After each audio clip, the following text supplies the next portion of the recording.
All right, to this, a suggestion via a channel member. Guys, the name of the video is The Real Reason Jeffrey Epstein Hated Donald Trump. All right, let's jump into it, guys. After years of ignoring the Jeffrey Epstein saga, the media and the Democrats suddenly became energized about an issue they dismissed as a nothing burger during Joe Biden's presidency. Sadly, predictably, their excitement didn't stem from any righteous sense of justice, a desire to exact revenge for the victims, nor was it about holding the rich and powerful to account.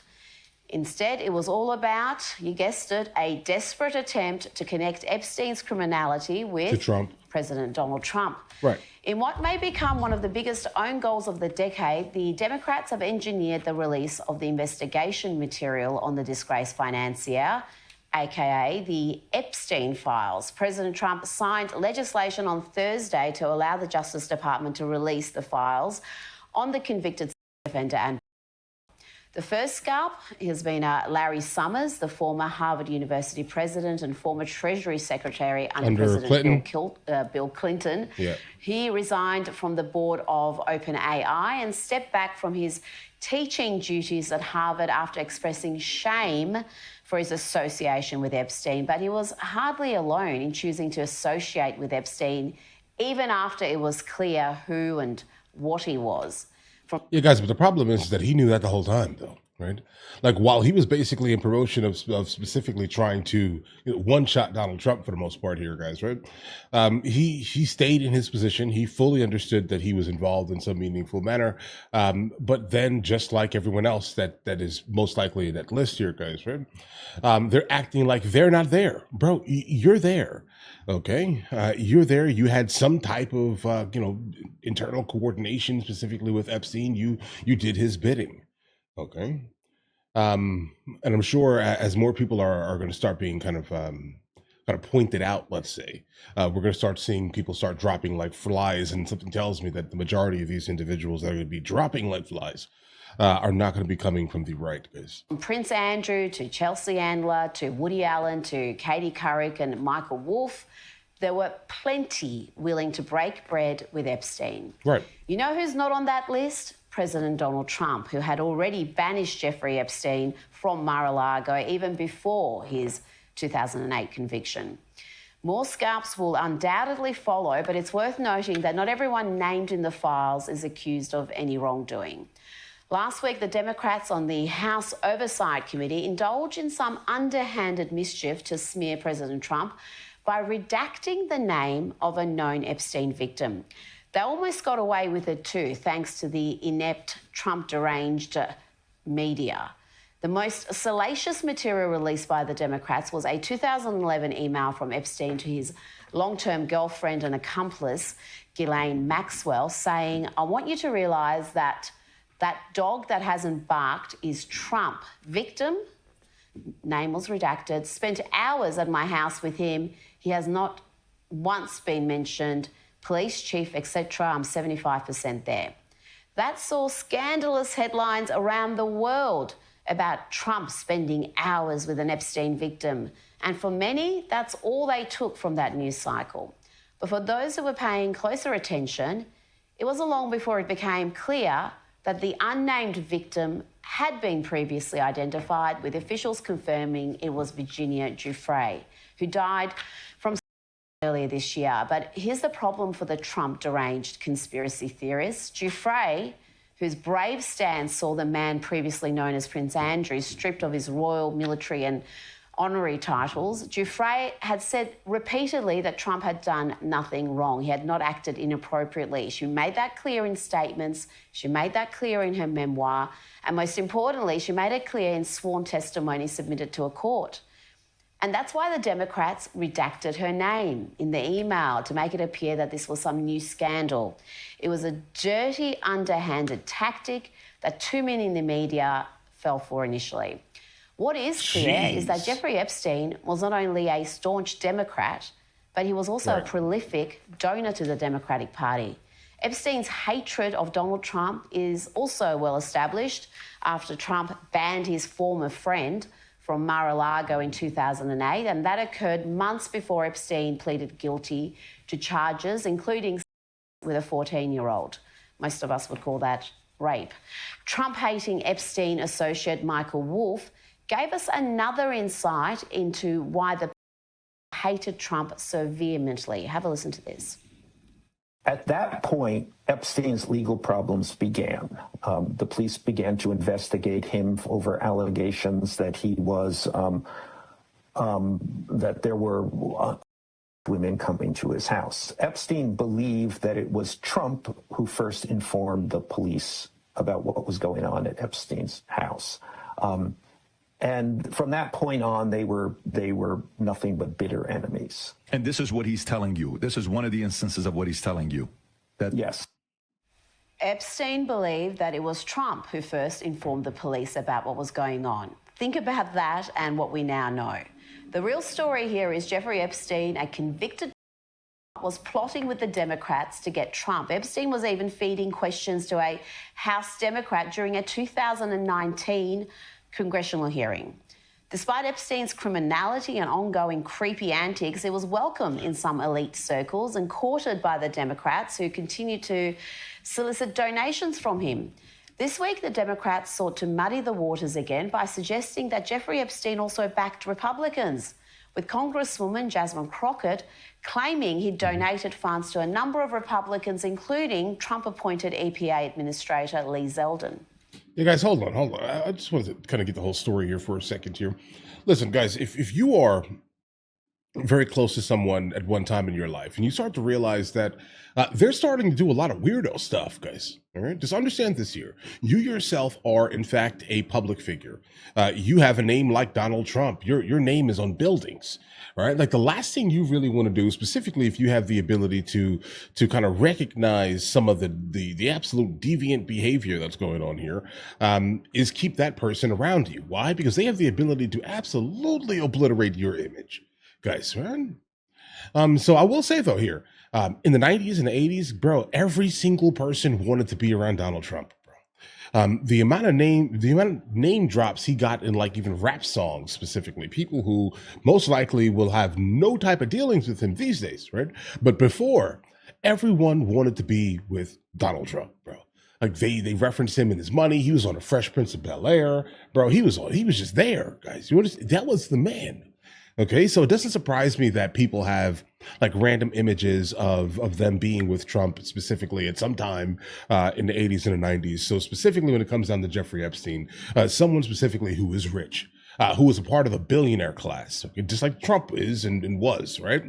I can only imagine, all right, that donors are going to end up sticking with donors. And Trump, even in the debate with Hillary Clinton, kind of pointed out the fact that, hey, listen, I've given you too. It doesn't matter. I just need you to do what I want you to do because I'm paying you to do it, right? So we already kind of know these things. This is not special here, right? In terms of why super rich people pay politicians to do things, because they need to get things done, right? They basically need to get past the regulatory hurdles, basically. But now, if you know now all of these things, why exactly would you want someone like Jeffrey Epstein around once you start realizing that he's basically participating in a whole bunch of weirdo activity? Nah, bro, you got to get away from me. I'm sorry. And I'm going to tell everybody now. It is what it is here, bro, because I need to now separate myself from you. And I think that's most likely the angle that we're actually encountering right now here, guys. Folks who also took money from somebody named Jeffrey Epstein, as I had my team dig in very quickly: Mitt Romney, the NRCC, Lee Zeldin, George Bush, Win Red, McCain Palin, Rick Lazio. I just want to be clear. If this is the standard that we're going to make, just know we're going to expose it all. And just know that the FEC filings, they are available for everybody to review. They are, This is absolutely ridiculous.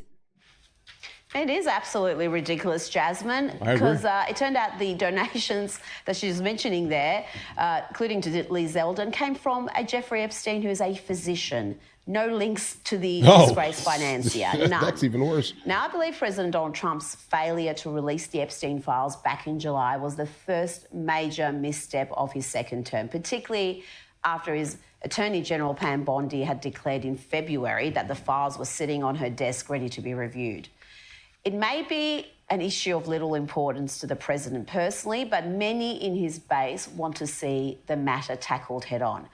When Trump calls the matter a hoax, he's not referring to Epstein's criminality or links with powerful people. He's referring to the Democrat narrative seeking to tie his name to the man he banished back in 2008. Yeah, guys, I call it a hoax for a completely different reason, but we'll get into that later. Now, let's hope the release of these files brings a measure of justice to those complicit in Epstein's crimes and exposes all those opportunists who sought his help even after it became clear that he was an unrepentant. Oh, is it? Okay, geez. All right. Well, here's the thing. A lot of people ask me, and then they literally yell at me in the comments. They're like, bro, why are you not covering the Epstein files? And I'm just like, bro, this is like, listen, obviously we don't need to kind of point out the people who were obviously victimized throughout this year. This guy here has lost his existence. Obviously, you want to find the people who are also involved, but you can do that for the most part in a way that's not specifically in the public eye, where the people that were victimized by this procedure here, or the actions of this man and his cohorts are constantly being victimized by the news headlines. All right, let's just be honest here. This just seems like something that people want to talk about exclusively to kind of throw dirt on the other side's name. And I think that honestly, the state of the country currently right now, we could be talking about many other things, guys. We can have an argument about the education of the average American. We can talk about the fact that there are, food deserts all around the United States of America, but yet we point fingers at other places and how they deal with poverty, right? Like we can talk about so many other things rather than the irrelevancy of this large scale, while also then re-victimizing the victims of the incident. That's kind of where I'm at on that one there. I don't care who he gave money to. But not really. It doesn't matter to me. Because if it mattered to you, let's say, then we would get money out of politics. But we're not getting money out of politics. So the whole point of this argument is absolutely silly to me. Right. And that's just kind of how that is here. But now when it comes down to specifically Trump and involved with him, I'm telling you, bro, like you have to understand how public figures move. Right. Is there a way that a billionaire potentially could do some nefarious things? A billionaire could do nearly anything they want, right? Because again, we live in a capitalist society. Money runs basically everything that we do in life. Let's say this year, and if you wanted to do something absolutely crazy, you probably could, because you can afford to pay someone off and they'll shut their mouth because you basically gave them what they make in a year, right? That's kind of how that works here. Like that's how Diddy got off for so long, guys, right? By paying the hotel staff for videos and things like that. I'm just trying to explain to you how the society works, so we need to kind of all be honest when it comes down to it, right? So the money aspect of things and like super rich people paying politicians to get over regulatory hurdles is normal, and it's not going to change. So it is what it is. So we're kind of cherry picking what we care about and what we don't care about. And that's kind of my thing here. Now, is it a hoax though? I mean, I just don't. I think that there are many more important things to have conversations about. I don't know. How about this? Get more money, keep more money in the United States of America, right? And make it so, I don't know, states like some areas in Mississippi are not like third world countries, right? Like we can work on so many things, guys. Okay, like we have so many things to work on. I think we need to start looking kind of internal.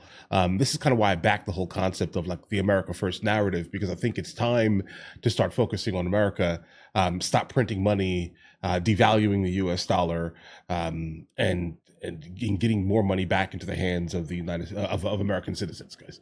All right, fixing the border, all of these absolutely amazing things here, guys, right? That are absolutely beneficial to the overwhelming majority of Americans, guys. That's what we need. All right. That's what we need. We need that. All right. But if you guys want me to talk about the subject, we will. Sure. Just keep sending me the videos. All right. But just understand, my very specific point here is there are more important things right now than to keep victimizing the victims, consistently with all of these headlines, bro. Honest, my opinion, obviously. But either way, Listen, you guys all have an absolutely amazing day. Enjoy your day thoroughly. If you guys are new here, please like and subscribe. And in the meantime, I'll catch you guys later. Oh, guys, I'm on Twitch daily. Check the description, guys. Generally daily, just not like Sundays and Mondays. I have like another channel that I have to work on. Generally those 2 days. Guys, anyway, I'll catch you guys later. Guys, do you want to watch movies with me? I never actually thought to like promote it over here, guys. But if you guys do want to watch it, guys, we have hundreds of movies, and I mean hundreds of movies that we've reacted to. You guys can come watch them with me if you want to, along with many TV shows. Currently, we're working on the show Dexter, along with Vikings, and we have a lot of series that are already completed. But if you guys do want to watch it with me, the link is in the description. Everything's available at the second tier. But of course, if that's not your thing, guys, don't worry. Right? Listen, like and subscribe.